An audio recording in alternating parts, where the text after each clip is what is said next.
What's wrong with this? That's one way to look at it. These are war rooms. So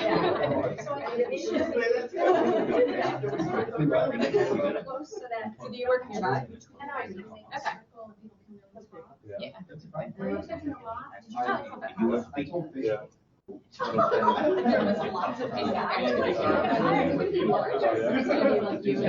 Your advisor proactive about it.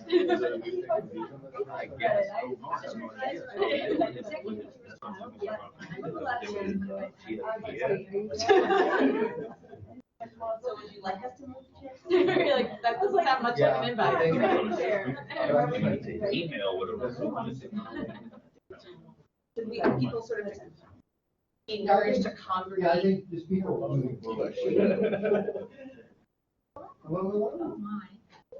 So he eventually It's a ended up. nice surprise. Suddenly I'm under a lot of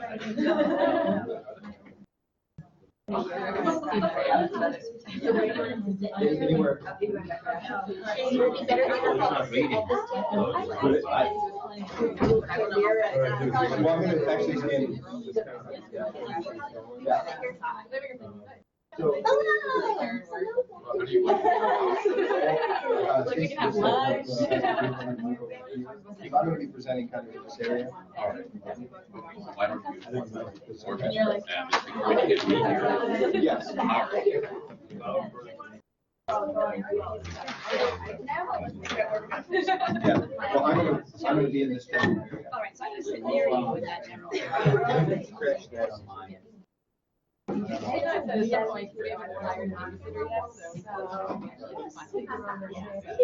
If y'all sit here, sort of. But we can ask them to pull chairs up, Shane. I think that with these chairs on wheelie things, they don't need to be around tables. Yeah, anywhere in this area. Chris, you wanna, These you wanna get that for you? You wanna puzzle? Yes. Because it's part of it. Yeah, they moved the tables on us. Oh, yeah.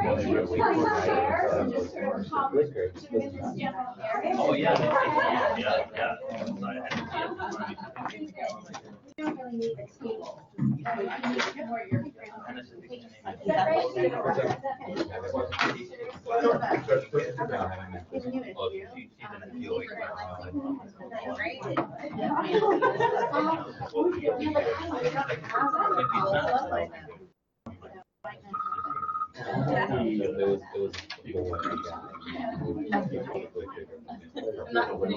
Oh, come on. I'll try to get started.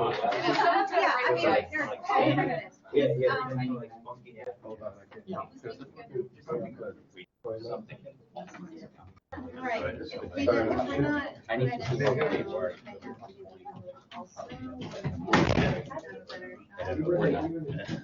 All right. Text me if you need anything. Especially if we're trying out new technology. Yeah.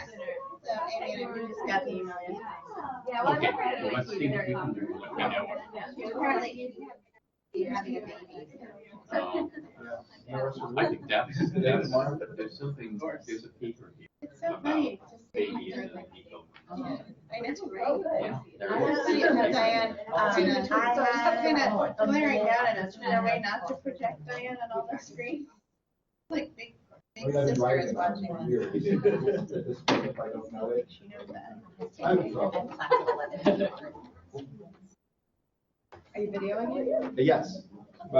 Me, sort of. It'll video the screen and audio record.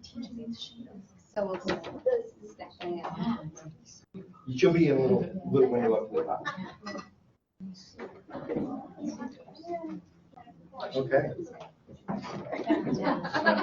She sent a little message. I seriously need it. Yeah. I made it. Oh, yeah. So, yeah. So we'll get her. She's also not sure if she's asking about this. So I emailed her back. Taller than me. Okay. Yeah. Okay, so mine is I enjoy Dede donuts? Okay.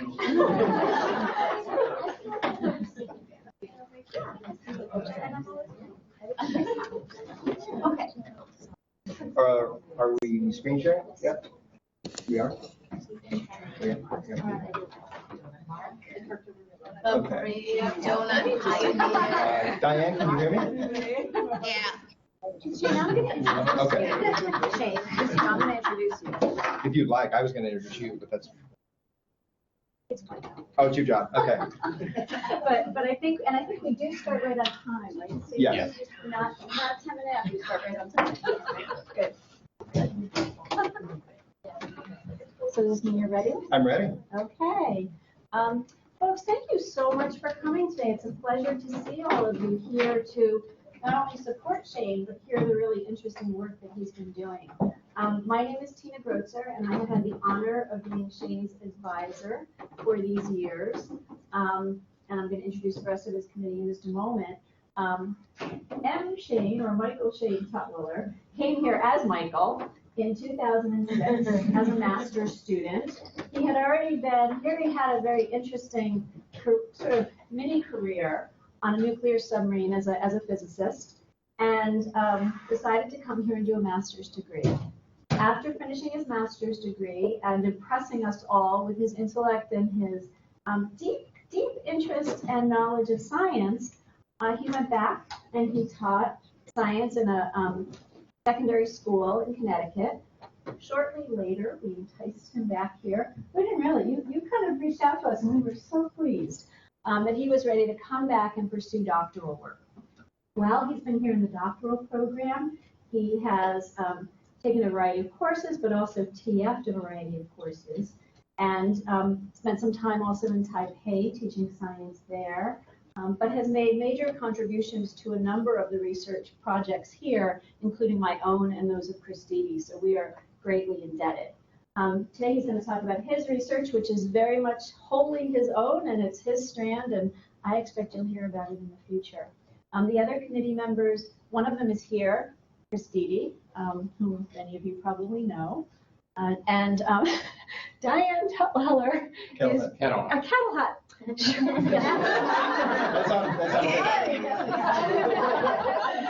All right, that's what they invited us. He's married, and Shane's lovely wife is here today. Diane Ketelhut. Diane, I know who you are, and you hail today from Maryland. So do you want to say 2 words to introduce yourself to this crew, because they don't know? I think that they came to HGSE after you departed here.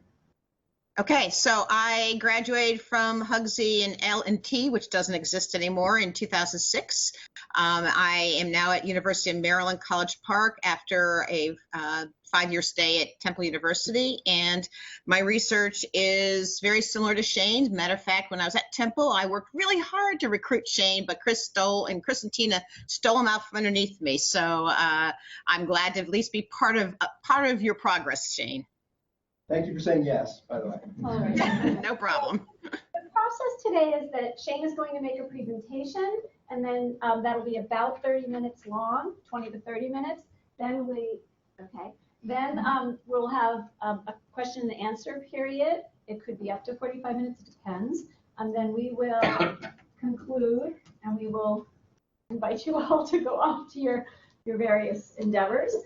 And then we will discuss and vote on making this man Dr. Shane Tutwiler. I imagine it won't be hard. Okay. All right. All right. So if we could bring up the PowerPoint, that'd be great. Thank you. Okay, so I'm just going to jump right in then.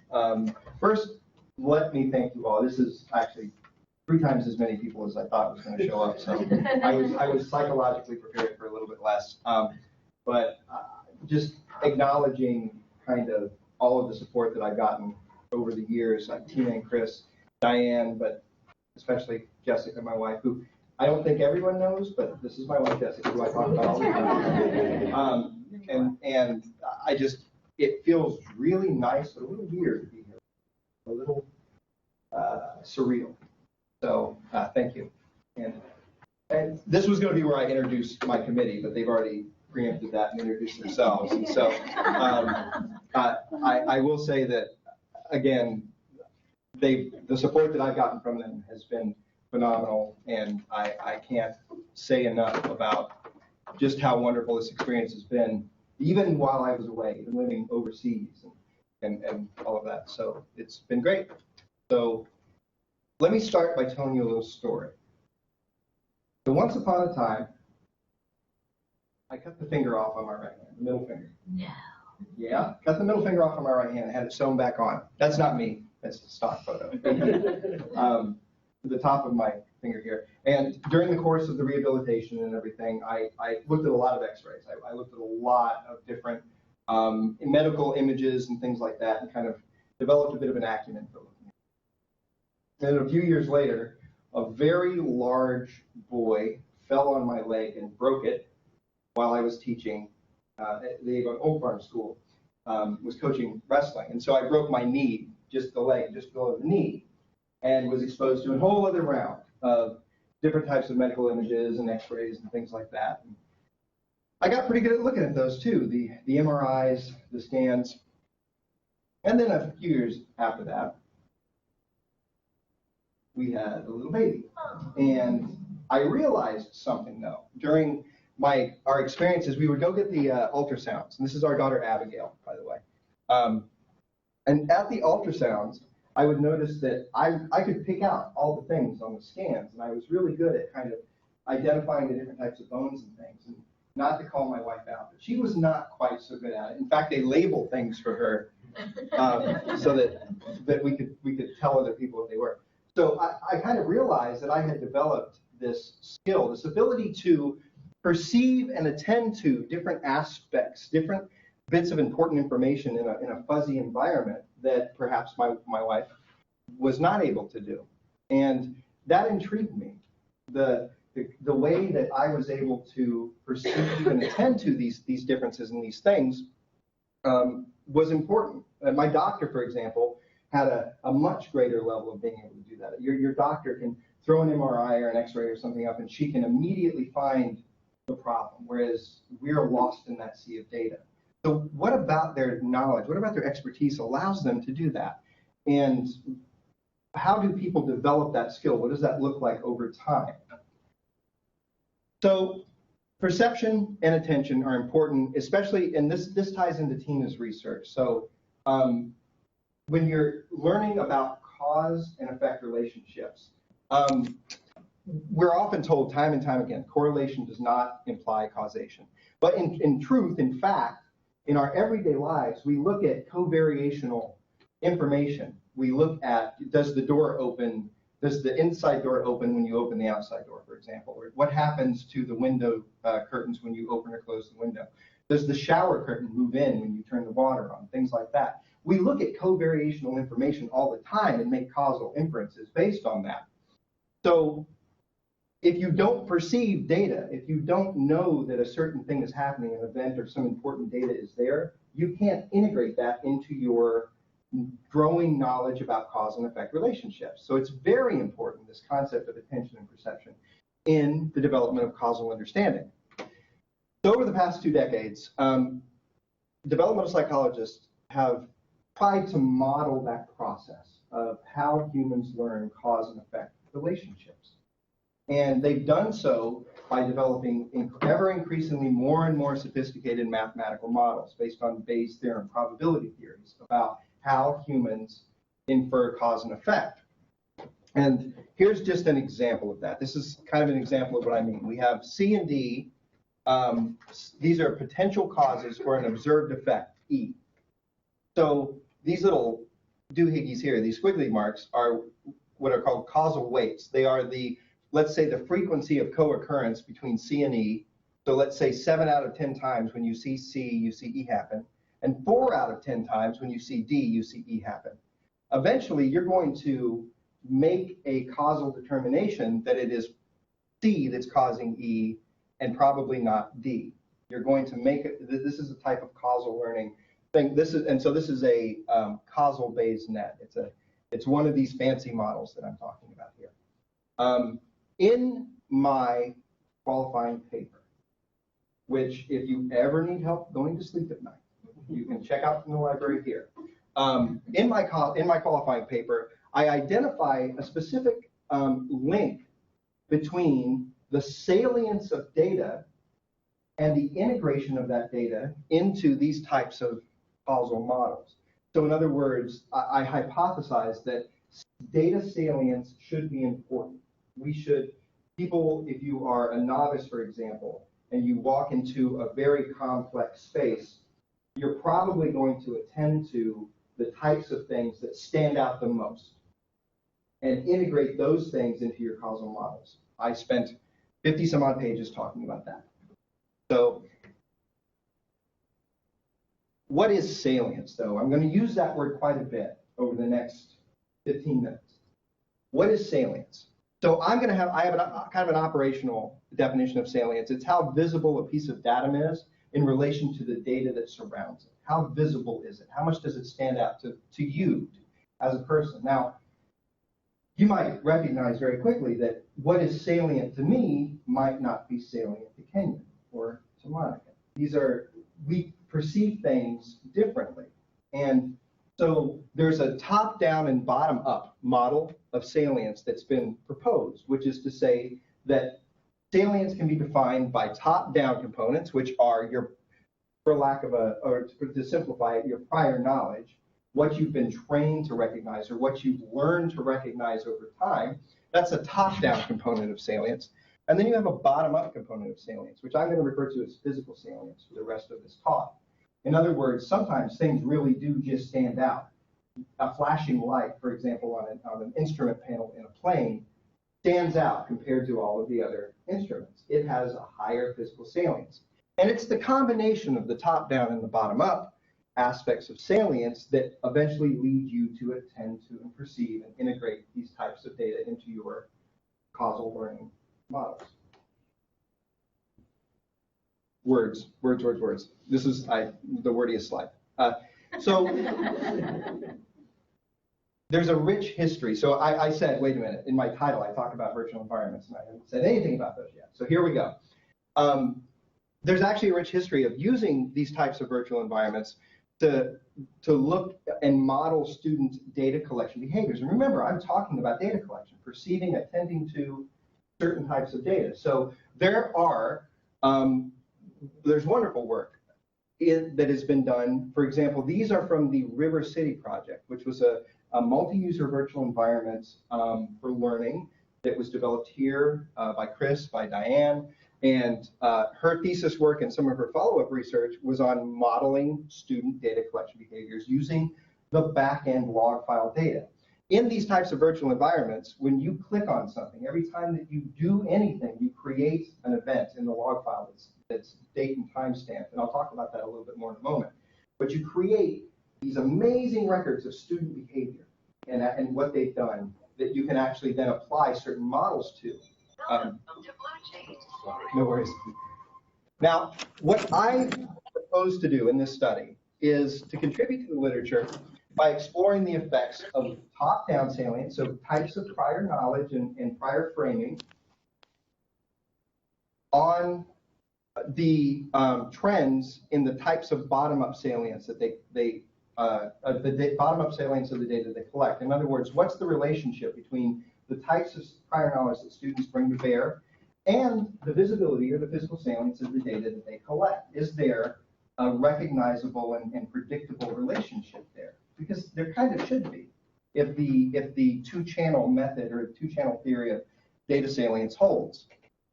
Specifically, I use a multi-user virtual environment that was developed by Chris and Tina and Sherry and Amy, thank you, Helen, here at the Graduate School of Education, called the EcoMove, the pond module of the EcoMove. And again, I'll unpack that a little bit more as we go along. So to do that, to explore these different relationships between the top-down and bottom-up salience in this virtual environment, I look at 3 research questions about the level of physical salience of the data that they collect. So the first one is, do students with higher pre-intervention tendency to offer explanations containing complex causal components? So that, I'll stop right there. That is a top-down component, a measure of their framing towards preferring complex causal explanations. So that's one component of their top-down salience. Do they demonstrate more focused attentional selection of data? So do they focus more and demonstrate more focused attentional selection of data by reducing the salience of the data they collect during each visit to the virtual world more rapidly than their peers with a lower pre-intervention tendency to offer explanations containing complex causal components? So what I'm asking is, do the trends over time between students with higher levels on this measure and lower levels on this measure, do they look different over time? Specifically, do the students with more of a framing towards complex causal understanding, do they collect less and less salient data over time? Are they focusing their attention on less salient data as time goes along? And I hypothesize that over time, students will collect data that is less physically salient, and students that have higher pre-intervention tendencies to collect or to report complex causal components will collect less physically salient data initially and will decrease the salience of the data they collect more rapidly over time. In other words, their line will be more steep, and we'll explore that in a bit. Second one, it's the same general framing, but instead now I'm looking at the number of data points collected that are low physical salience. So I'll explain my coding scheme in a moment, but now I'm looking specifically at, instead of the average salience level over time, are they collecting a different number of low salience data points over time? And I think, again, that students with higher pre-intervention tendencies will collect relatively more low physical salience data over time. They're going to focus more on data that is already less salient, less visible. And finally, the proportion. So I asked the same question again, but looking at the proportion of low physical salience data each visit to the virtual world. Again, I think that they will have a higher proportion of low physical salience data, and that proportion will change differently over time compared to their peers with lower causal framing. That was one continuous graph. So those are my research questions. Now, I conducted the study. This is pre-existing data. So this study was conducted in 2011 at 2 suburban schools in the same district here in New England. And these are the district stats. So to give you kind of an understanding of what district we were working in, or the type of district we were working in, it wasn't extremely affluent. It had some degree of heterogeneity in the student population, and it was more representative, I think, of the wider state population than a lot of educational technology research sometimes is, because you have to focus often on schools that have the technological infrastructure to support, and you end up working in schools, for example, that have a 10% free and reduced price lunch. So we were working, in other words, these schools were a little bit more diverse and more representative of the state. Now, the intervention itself, this curriculum that I'm going to walk you through, was targeted towards 7th grade students, middle school science students. Now, in this specific study, we had 5 teachers clustered in 2 schools, again in the same district. And we say students could opt out. In other words, students, if they didn't give their permission form back, they were not included in the data set. We didn't look at their data. So I had 143 students in the data clustered within teachers, and it turns out within teams. Now I have an asterisk here because I'm going to explain why this level of clustering actually didn't matter. And it was something that after a couple of exploratory analyses, I realized that it wasn't something I needed to control for. Slightly more females than males in this sample of 143. And given the sample size and the clustering, I estimated that I had a power of 0.8 to detect differences in effect size of about 0.33 standard deviations between groups that I was looking at. So not great, certainly could have been better, but I think it's enough there that I could detect a trend if there's a big enough trend. Right. So there were 2 instruments that were used for the pre-intervention analysis. There was this, the causal dynamics survey, which Tina developed, which I drew the causal complexity measure from. And it had a high Cohen's kappa in its iterated reliability. And there was also a content knowledge assessment, 19 questions mix of multiple choice and free response that also had relatively high alpha, so high reliability as well. So these generated my data, and there's much more information on these in my thesis paper if you care to read that someday. So students used this EcoMove pond. They used this multi-user virtual environment to try and discover why the fish all died on a given day in that pond. They took on the roles kind of scientific detectives working together in teams. And this happened approximately over 10 days. This is kind of an ideal scenario that was in the teacher's guide. So this is what we had hoped the process that students would go through.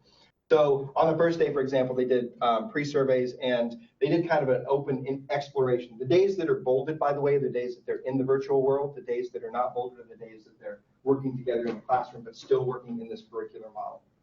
So they went through, they did their introduction and just explored the multi-user virtual environment. And then on the second day, they learned to use specific tools within the environment, and they learned about the fish die-off event on the second day. Third day, they worked together in their classrooms to learn about water measurement tools. Here, day 4 is the third day within the EcoMove. They formed teams and discuss ideas about the die-off. This was outside. And then within, they take on roles of specific types of scientists and collect more data working in teams. They continue data collection on day 5, and then they work on, in the classroom, they learn about a case study about a similar-ish type of ecological event that we would hope that they would then use to frame their thinking about what's happening in the virtual world. And when they go back to when they think about the virtual world, they make concept maps that we look at. Day 7 and day 8, they're back in the virtual world, specifically looking at types of data and graphs. And then finally, they do some presentations at the end and a post survey that I don't look at in this study. So why do I go through all this? It's important because I don't look at data from all of these days. I only look at data from 3 days. Day 2, day 4, and day 5, the second, third, and fourth days in the EcoMove. And the reason being is on the first day, they're just kind of running around, and they're not being asked to collect data for any purpose. They're just kind of running around, mucking about, and creating noise in the data set. And then after this, for the days after this, they've been in groups for multiple days at this point, and they sit around chairs kind of like this. There are computers on the desk, and they start communicating to each other outside of the virtual world. And the group effect and the class effect on their data collection behaviors is so great that I can't make any inferences about student data collection because there's just so much noise from the outside at that point. So I looked at those 3 days of data. Now, when I say I look at those 3 days, that means that I looked at the rows and rows and rows of log file data that were created every time students clicked on different things within the virtual world. I started out with 65 some odd thousand rows of data that I had to clean and shape down and take out redundant data and things like that. And it ended up being, I think, 2,500 individual rows of data. Longitudinal data, these are date and time stamps. So these are person period data sets that occur each day so that I can model the trend on each day. And to do that, I applied a salience coding rubric from Jody Clark's dissertation. So she had a similar type of, like Diane, she looked at data collection within virtual worlds. And to do that, for this coding, we coded the visibility based on literally the location within the virtual world because most of this time the students spend in the virtual world is near the pond in the middle of the virtual world. So where it was and how visible it was to the viewer determined the salient score. And again, there's much more detail in my thesis paper. I had 2 independent raters that looked at about 25% of the data to independently code on a scale of 1 to 4, 1 being the least salient, 4 being the most salient. And we went through and compared iteratively back and forth until we had about a 75% agreement rate on that. And then the final coding from those rounds were applied to make a rubric, and that I applied that coding scheme that we iteratively developed to all of the data in the eco-movie on that back end. So I created a new column, in other words, with a score from 1 to 4 that told me how physically salient was that piece of data based on this coding. Now, my measures were, we talked about the outcomes, average salience, number of low salience data, and proportion of low salience data collected. My question predictors were a time predictor, because this was over time, visit, and then also this pre-causal, which is the causal dynamics survey. So in other words, their score on the causal dynamics survey. How likely were they to give complex causal responses to this pre-intervention survey? I then also had controls. I controlled for prior content knowledge, what teacher they had through a vector of fixed effects. I didn't use clustering. I didn't use 3 levels of clustering, just the 2, time and student. And then gender, was the student female, yes or no? So I had these controls, question predictors, and those outcomes. And you see these are the outcomes over time. So the average physical salience, this is the average physical salience score of different data over time. And you see that, one, you can't really read this, but I'll read it to you. Students collected 7,000 some odd pieces of data the first day, 8,000 on the second visit that I'm looking at. So visit 2, visit 3, visit 4, and then 5,000 on the 4th visit. So they're collecting different numbers, different amounts of data each day. So I can't just look at the amount that they collect. And this shows kind of the trend that I'm going to talk about in a moment, which is students collected low salience data much more frequently than I assumed that they would, even starting on the first day. They were honed in for some reason on low salience data that I didn't think they would be. Okay, so to test my research questions, this is just research question 1. I used individual growth model. So level 1 is time, clustered by student. Level 2, this is the question predictor. And the controls are in this vector here.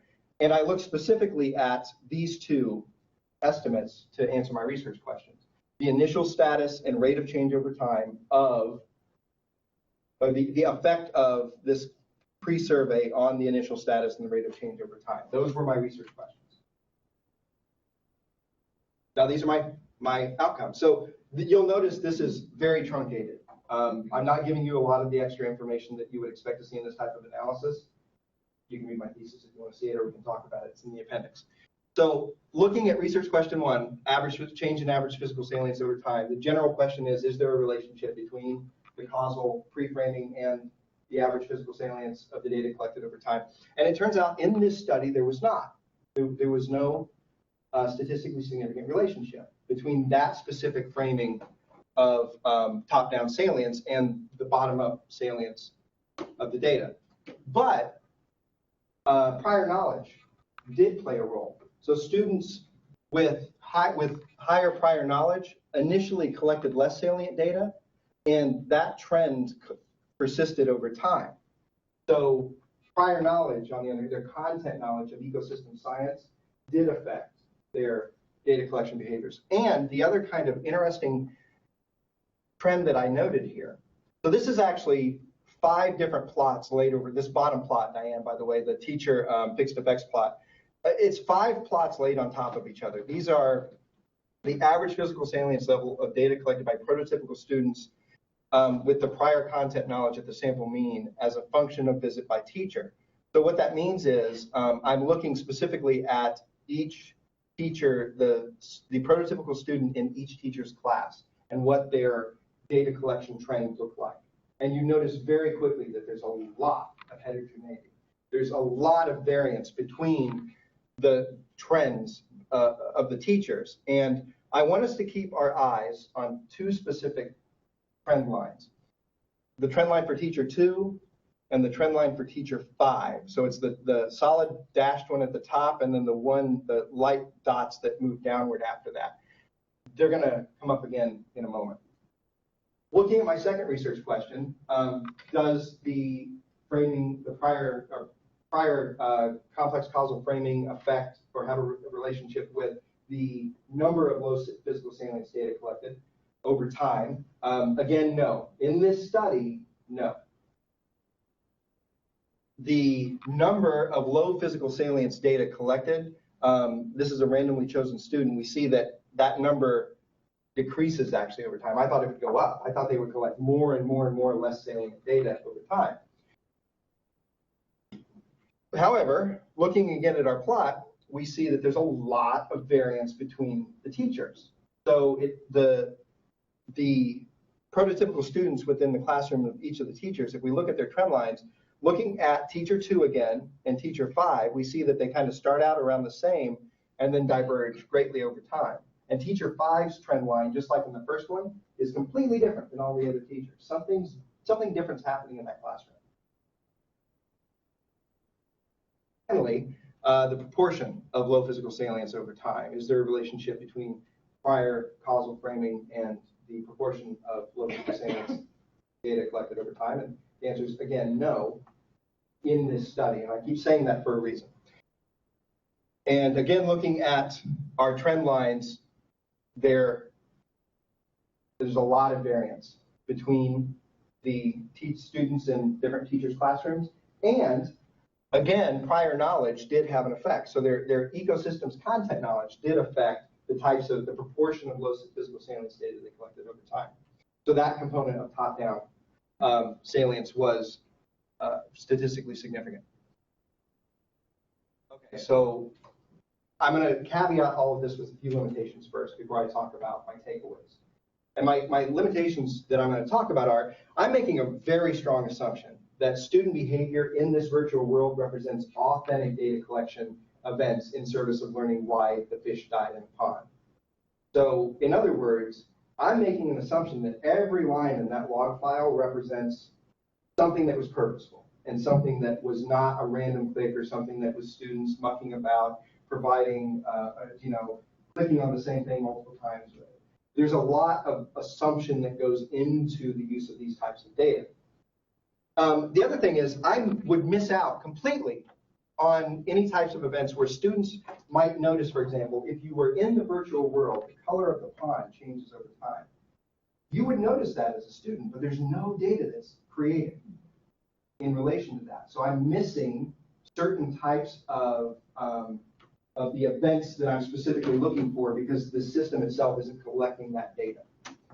And finally, validity concerns with the salient scores. The instrument that Jody created that I used, it hasn't been externally validated. This is the first validation of that instrument. And so we're taking a lot of the values that were created here and the inferences that we can draw from it at face value because it hasn't been validated externally yet. Okay, so what are my takeaways? My takeaways are that basically everything I hypothesized was wrong. Takeaway number 1. Oops. So, and here's what I think is actually happening is I was living in Taiwan during the time that this data was collected, and I did not have a very, very deep understanding of how prescriptive the curriculum was at different points. So there are points where students actually could be a little more directed by the curriculum or by their teachers in what types of data to collect. And so that was something I didn't take into account initially in my framing of the study and in my understanding of how it was all put together. But taken in the other direction, this is actually a positive thing because it means those directions worked and the students were following them on average, except for in teacher 5's classroom. Now, the other thing is that the tendency to offer complex causal explanations was not statistically significantly predictor of variance in the outcomes. In other words, there was not a relationship that I thought there would be. Prior knowledge, on the other hand, did statistically significantly relate to the trends that I was looking at in 2 of the 3 models, which is actually in line with Diane's work. Prior knowledge was an important control variable in her work as well. But we know that these causal tendencies are important. Tina's work has shown that.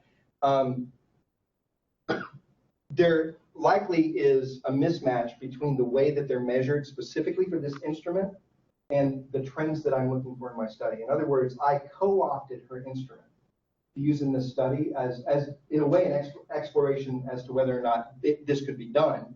And I'm not convinced that the way the instrument, that instrument was looking for and the way that it was constructed is exactly what I would have needed to conduct this type of study. So another study we would have to modify the instrument to meet the needs of this type of data analysis a little bit more. There was not a direct linkage. And finally, lots and lots of variability in the teacher fixed effects. And this is in line with work that we had previously done and presented at AERA on the impact of the fidelity of implementation on student learning. So it turns out that the degree to which teachers implemented the study or implemented the curriculum by the degree of directions in our manual had an effect on how much their students learned about ecosystem science. And this kind of relates to that, is the way that teachers facilitate behavior in the classroom and what they're doing affects the way students collect data, which then affects the inferences that I can make about student collection or behavior, data collection behaviors. This also kind of draws into question a whole line of research. So there's a whole bunch of research about using these types of virtual worlds or systems similar to them, cognitive tutoring systems, and counting the number of times students click in them and the amount of time that they take between questions and stuff like that, and using those values in the log file data to make inferences about student engagement, about student learning, about student motivation, and then generalizing those trends to other teachers, to other classrooms. So they'll work with one teacher, one classroom that for one teacher, so maybe 100 kids that a teacher may have over the course of the year. And they'll develop this model, and then they'll say, well, this describes all students. And clearly, I was working with 2 teachers, or 5 teachers in 2 schools in one district, and they were all very similar. Their students were very similar on all of our pre-assessments. So we're working with very similar scenarios, very similar classrooms, and still seeing wildly different trends in our data. So the ability to work with one teacher in one school and then generalize that to similar schools or similar teachers, I think my work shows that that's not a very good practice to do. So what's next? Replicate these analyses in classes with perhaps a less structured version of the curricula, give them a little bit more free rein to see if their data collection behaviors, I can detect trends, the signal and the noise that I'm looking for in their data collection behaviors.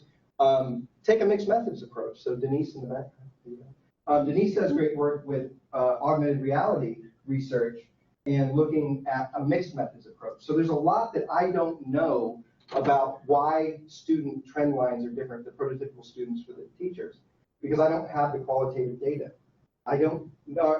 Maybe it exists somewhere, but I didn't include it here, is that there's a lot of qualitative context and understanding that isn't present here that would have allowed me to interpret those, I think, a lot more deeply. And finally, explore the use of the growth model as a mediator in knowledge gain. So this is a structural equation model approach, and I'm actually exploring some of this work right now with Sherry and Jason Chen from William and Mary. So using these growth lines as a causal mediator or a mediator in a structural equation model to see if it impacts or affects student post-intervention content knowledge above and beyond the effect of their prior knowledge. A bunch of words to say it's going to be a big fancy model that probably won't work. And finally, sleep. That's my last order of events because I haven't done that in a very long time. Okay, and I believe that's it. I'm a little over time, I apologize.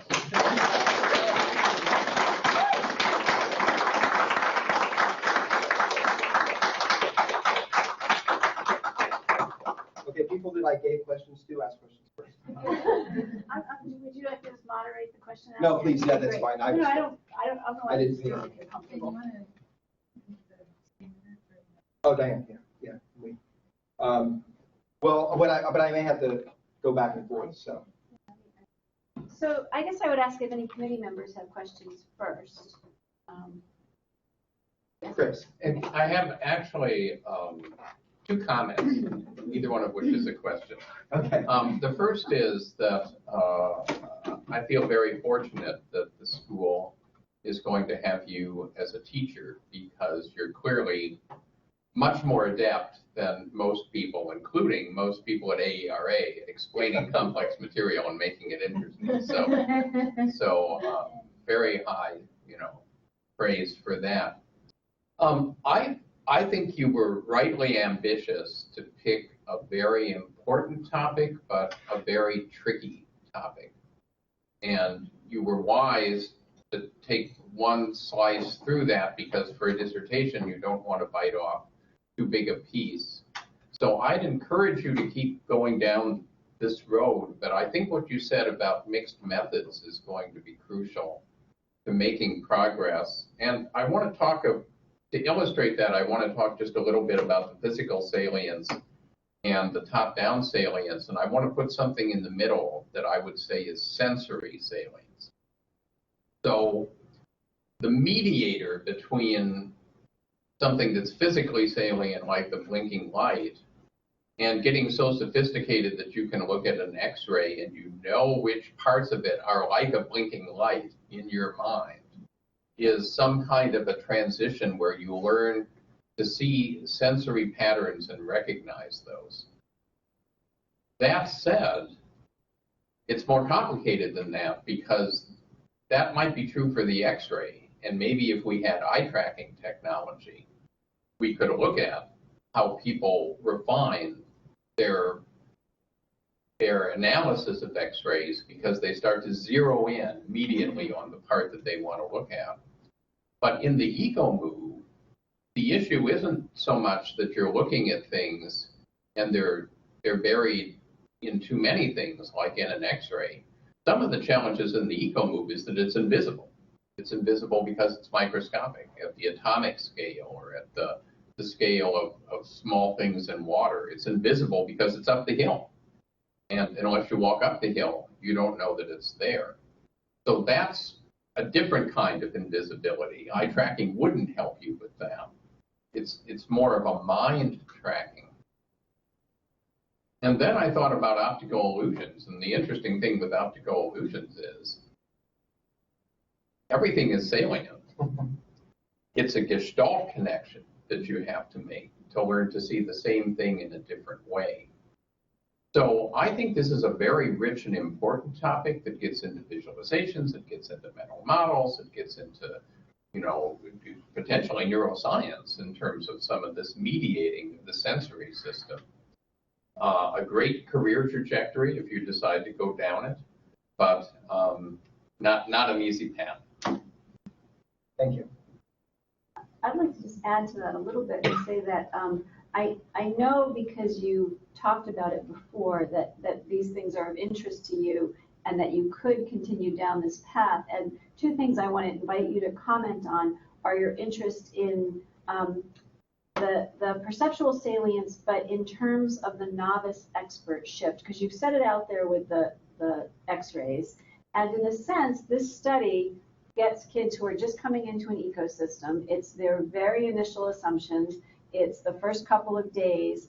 And, in a learning context, looking at transfer to a new ecosystem or some other place might allow you to capture more of the novice expert shift piece, and when they start to perceive these patterns differently.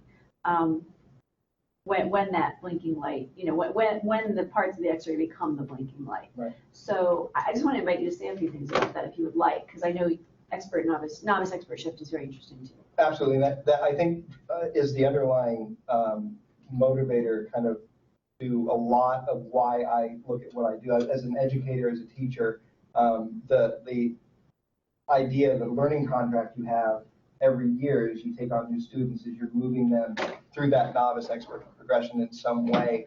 And I saw this as an opportunity to, as Chris said, carve out a little piece of that and better understand this one complex interaction that might help us to better explain and eventually frame and support these types of novice to expert shifts. This was in ecosystem science, but these types of the types of patterns that we find and the relationships that we find with actually generalize, hopefully, someday to things like medical education or even more generally, the public understanding of complex things such as ecosystem science or climate change. So how does this help us to frame in a public understanding of science sense? How can we learn to frame and make certain types of data more salient at certain times so that people are more likely to integrate and to develop these more expert mental models? Now, all of that being said, I think marketing agencies do this very well, just heuristically. It's something that they've developed an acumen at over time. So that's another thing that I'd like to look at is how is this done implicitly in other fields where they're not even thinking, they're not framing it this way, but it's happening. Can I jump in? Yes, please. We were inviting you. So I have two sort of connected but disparate comments / questions. First of all, I completely agree with everything that Chris and Tina just said. And I think that for those of you who are still working on your dissertation in the back of the room, I think that the really key thing for doing a good dissertation is to figure out how to narrow down the slice of what you're doing, but know that it allows you to grow and become a whole, at least for the first couple of years of your job, create a whole research trend. And I think that, like Chris said, this is a very rich area.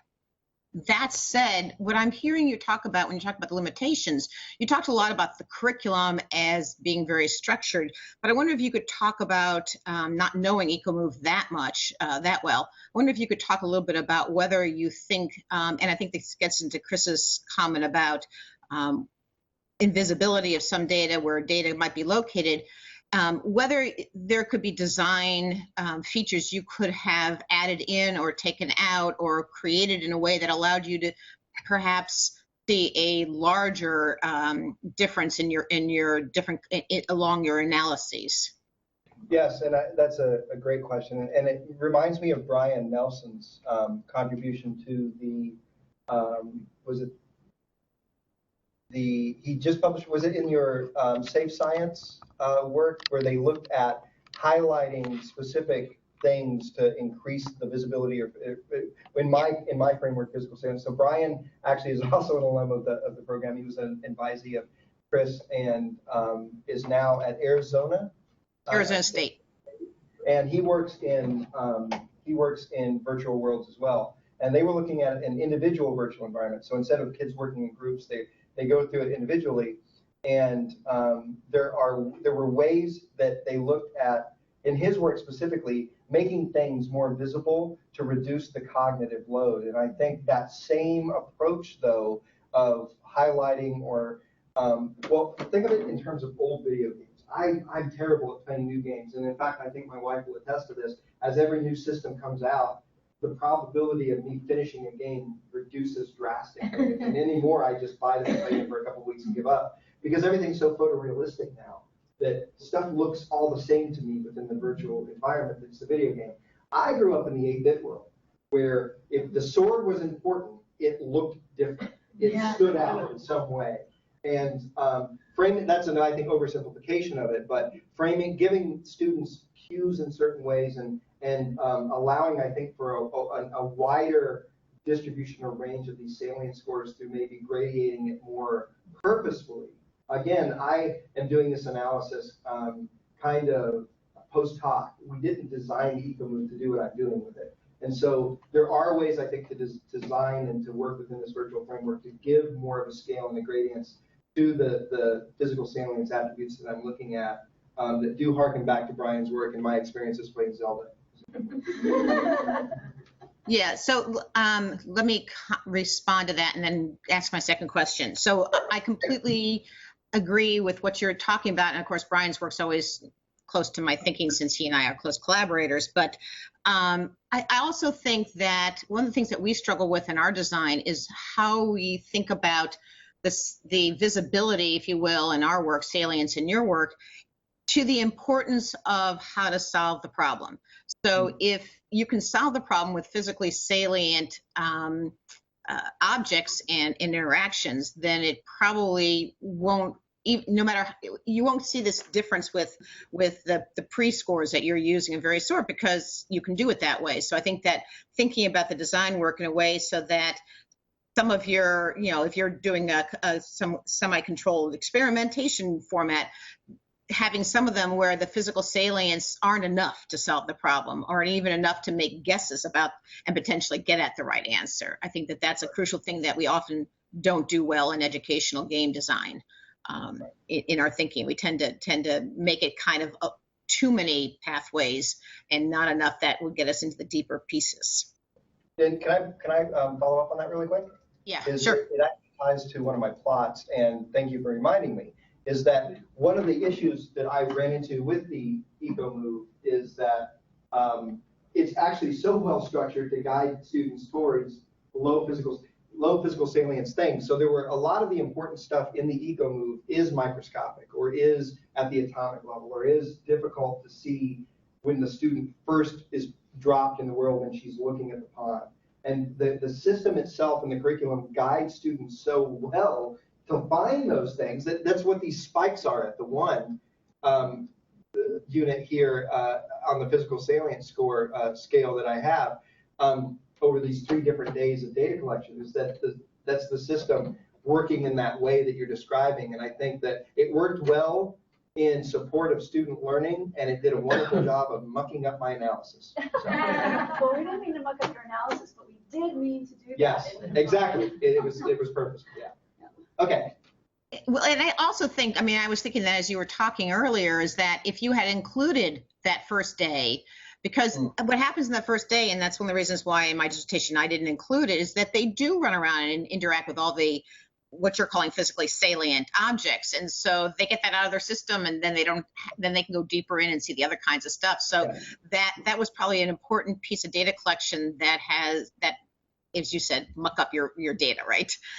Anyway, so my second comment was going back to piggyback off of something Tina said about her saying that some of your interests around, motivational and why people do things. And I think that when you talk about doing structural occasion analyses or path analyses later on, that's going to be really important, not only to do, because I think we've started doing it, and I find that we're getting some much more interesting results than we did even with growth modeling or hierarchical linear modeling or whatever the other more advanced techniques we had been using, is that you figure out what you think are the other factors that might be playing a role in this. I'll always say self-efficacy because that's my thing, but I think you need to think through what you're thinking about, and then add, to make your research a little bit more complex, is to think about what you think other factors besides this pre-knowledge or causal understanding, what else might be entering in. How else do students think about themselves, and does that impact whether, as Chris said, they climb the hill or not, or whether they delve deeper or not, or just take it invisible. So just a thing for you to think about. All right, thank you. Well, so I think we should open up for questions to all of you, comments or questions. Yes. I'm curious what happened with teacher 5. So, Yeah. As are we. Something was different. Did you, No, but, did you know anything about if she used a different kind of implementation, or what effect that had? So from my end as the analyst, and I didn't want to dig around too much and draw conclusions that kind of exceeded my ability to make inferences from the data I had on hand. So from what I had on hand, Teacher 5 students were, from their content knowledge perspective at the beginning, were identical. Especially, I looked at Teacher 5 and Teacher 2 because they were so similar at the beginning on all of my analyses. Teacher 5 and Teacher 2 were very similar at the beginning in their content knowledge, indistinguishable, on average in population control, yada, yada, yada. And then, just over time, so rapidly diverged each and every time in the patterns of data collection along these salient scales. But I don't have the context to understand what's going on. I just know that, and 5 obviously is radically different than all of the others. But even if you look, I was even going to drop 5 during my pre-oral board,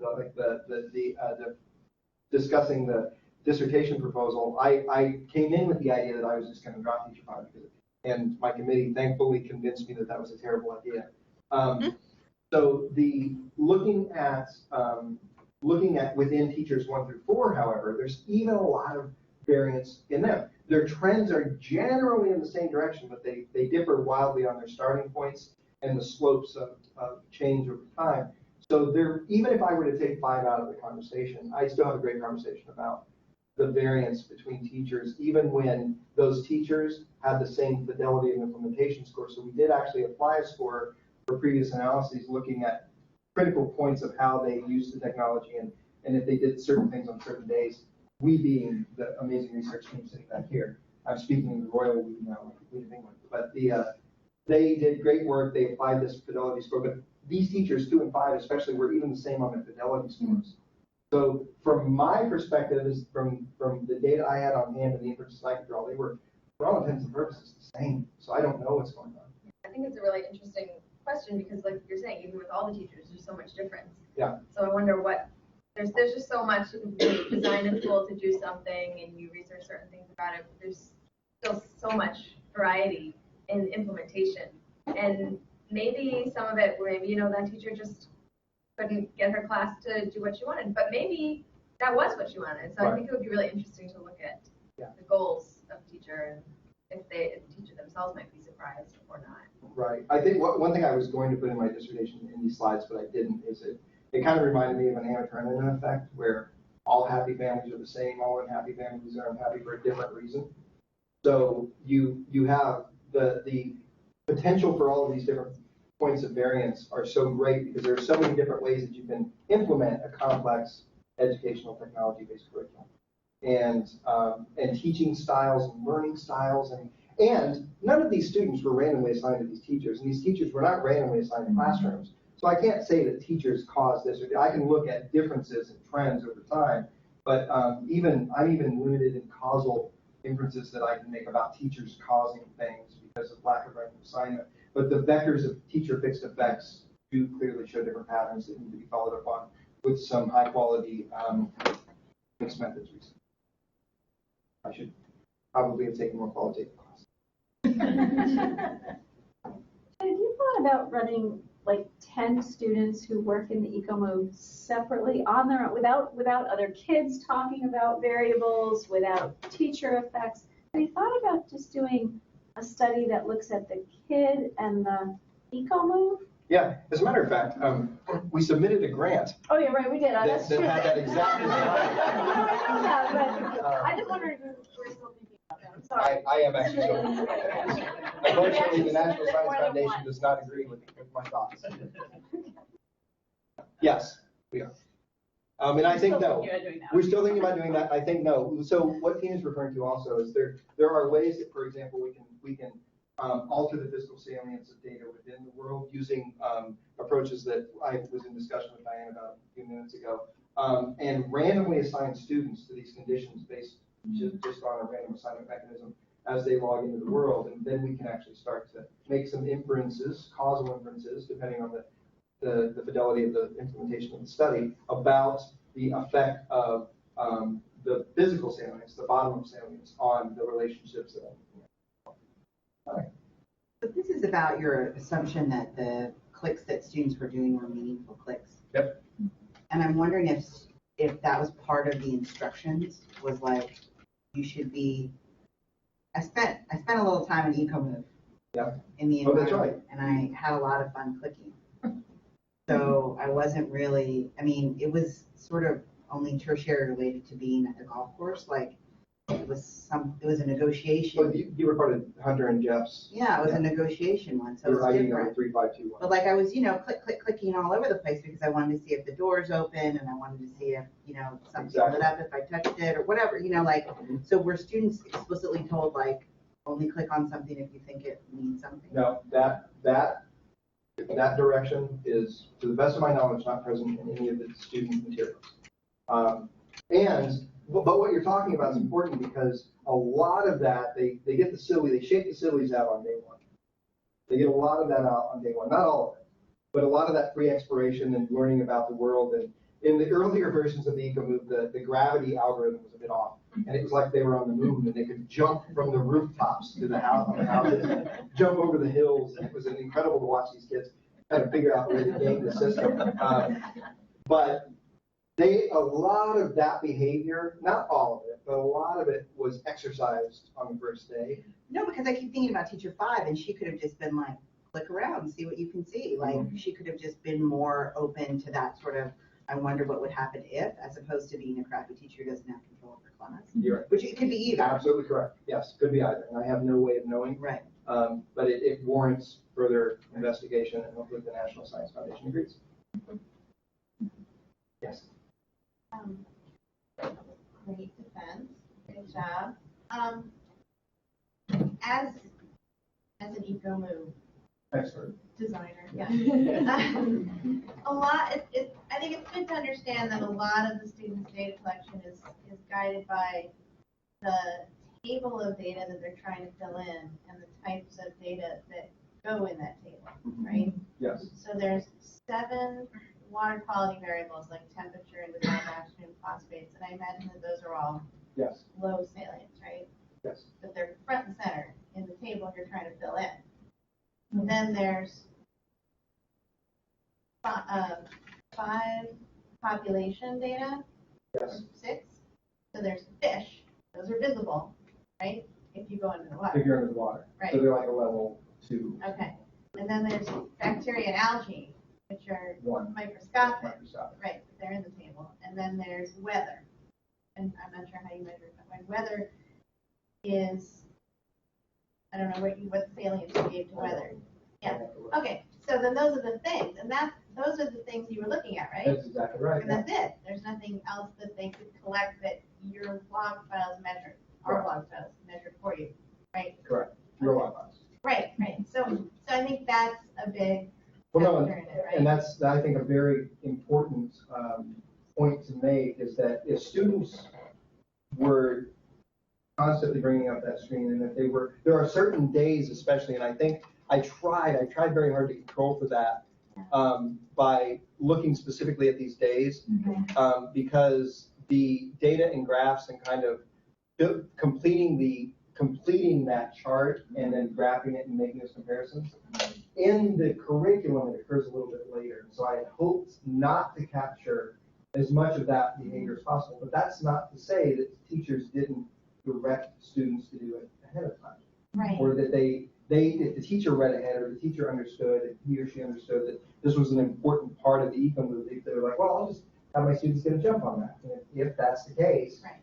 that behavior especially starts to drive data collection patterns, and it washes out the concept of salience completely, because the salience now is where they appear on the chart that they're trying to fill in. But I had hoped to miss out on as much of that behavior as possible by choosing the window of data analysis that I did. And if I can build on that a little bit, I mean, part of the motivator for both EcoMove and River City was trying to help students learn the full spectrum of inquiry, rather than the kind of Mickey Mouse type of inquiry that's taught in schools, where there's 7 linear steps and the problem is completely defined for you before you begin. Any scientist will tell you that the hardest part of inquiry is figuring out what the problem is, and that grinding through, the quote scientific method is the easiest part of inquiry. So there is a literature on sort of totally constructivist teaching, where you just throw people in off the deep end and hope they figure something out, all the way to very directed teaching, where you march them through problems so efficiently that they never learn how to confront the complexity and uncertainty in the real world. And part of the interesting thing, I think, about these immersive interfaces is trying to find that gray area in between that allows for what we might call productive floundering. This is actually a term out of the literature. It's not just my term. And I think research like yours is very helpful in helping us understand where we're going too far away from the floundering to get a genuine inquiry, or where we're going too much into the unproductive in which case they're not going to be learning anything and their motivation is going to go down as well. So I think that you're helping us have a kind of a lens through which we can examine these attempts to full spectrum of inquiry. Yeah, can I piggyback on that too? Sure. I think that one of the things I saw in the trends of River City over time was that the more structured we got at making sure they learned certain things, the less differences we saw between prior class levels of how students, saw themselves. In the beginning, when things were much more constructivist and much more open-ended, there may have been less actual hardcore learning, but we saw lower students really growing in self-efficacy and interest and engagement that I think as River City became more structured, we saw less of that. So I don't know what you have in this new NSF grant, but it occurs to me what might be really interesting if your research question is around how students use how students interact with the salience of data based on what they know coming into it, would be to remove, not just the teacher, but to remove all curriculum, make that a completely open-ended, if you will, constructivist environment. It's never completely constructivist because the environment has its own set of clues, right? And its own set of I'm assuming, if it's like most educational games, it's its own set of guidelines built into it by how the characters interact with you as you get into it. So that might help you get at that relationship. If that is, if you have that specific research question of how students view salience, is to take away the external structures on it. Right. Well, I think the next round of, I think I'll work on that until December. I think the grant's due then, so. Okay. When you get an award, we hope you're seeing into the future. It's proposal still. Yeah. Not that we just got. Any other questions for Shane? I have a question. Will people please eat more of the donuts? I have a donut. Please send me one. Yes, absolutely. Then I think what we're going to do is give first Shane a round of applause.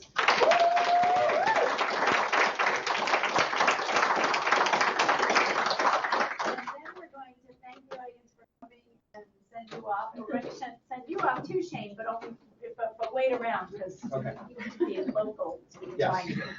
Okay. Thank you very much. It's lovely to see all of you come out and support each other. Can somebody fix what I'm seeing so that I can see a big screen of the room? I will change it. Thank you.